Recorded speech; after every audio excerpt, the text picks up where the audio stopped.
ಐತಿಹಾಸಿಕ ಬಸವನಗುಡಿ ಕಡಲೆಕಾಯಿ ಪರಿಷೆ ಇಂದಿನಿಂದ ಆರಂಭ.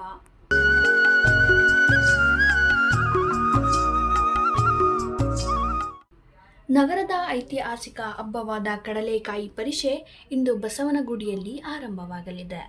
ಸಾಮಾನ್ಯವಾಗಿ 3 ದಿನಗಳ ಕಾಲ ನಡೆಯುತ್ತಿದ್ದ ಈ ಜಾತ್ರೆಯನ್ನ ಈ ಬಾರಿ 5 ದಿನಗಳವರೆಗೆ ವಿಸ್ತರಿಸಲಾಗಿದೆ.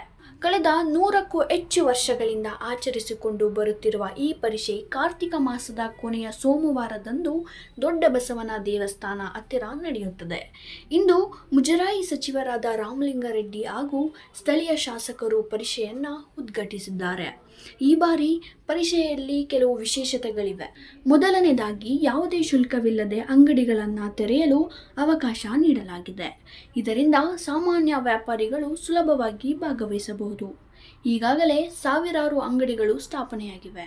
ಎರಡನೇದಾಗಿ ಪರಿಷೆಯನ್ನ ಸಂಪೂರ್ಣವಾಗಿ ಪ್ಲಾಸ್ಟಿಕ್ ಮುಕ್ತ ವಲಯವಾಗಿ ಘೋಷಿಸಲಾಗಿದೆ. ಅಂಗಡಿಗಳಲ್ಲಿ ಪ್ಲಾಸ್ಟಿಕ್ ವಸ್ತುಗಳ ಮಾರಾಟಕ್ಕೆ ಕಟ್ಟುನಿಟ್ಟಿನ ನಿರ್ಬಂಧ ವಿಧಿಸಲಾಗಿದ್ದು, ಉಲ್ಲಂಘನೆಯಾದರೆ ತಕ್ಷಣ ಕ್ರಮ ಕೈಗೊಳ್ಳುವುದು ಎಂದು ಅಧಿಕಾರಿಗಳು ಎಚ್ಚರಿಕೆ ನೀಡಿದ್ದಾರೆ.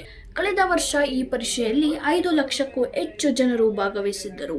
ಈ ವರ್ಷ ಅದಕ್ಕಿಂತ ಹೆಚ್ಚಿನ ಸಂಖ್ಯೆಯಲ್ಲಿ ಜನರು ಸೇರಲಿದ್ದಾರೆ ಎಂದು ನಿರೀಕ್ಷೆ ಇದೆ.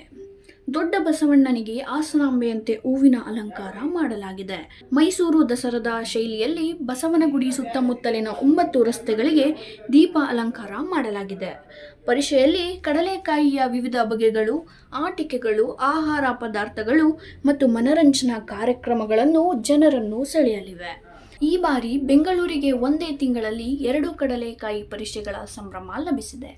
ಮಲ್ಲೇಶ್ವರಂ ಪರಿಷೆಯ ಬೆನ್ನಲ್ಲೇ 1 ವಾರದ ಅಂತರದಲ್ಲಿ ಬಸವನಗುಡಿ ಪರಿಷೆ ಆರಂಭವಾಗುತ್ತಿರುವುದು ವಿಶೇಷವಾಗಿದೆ.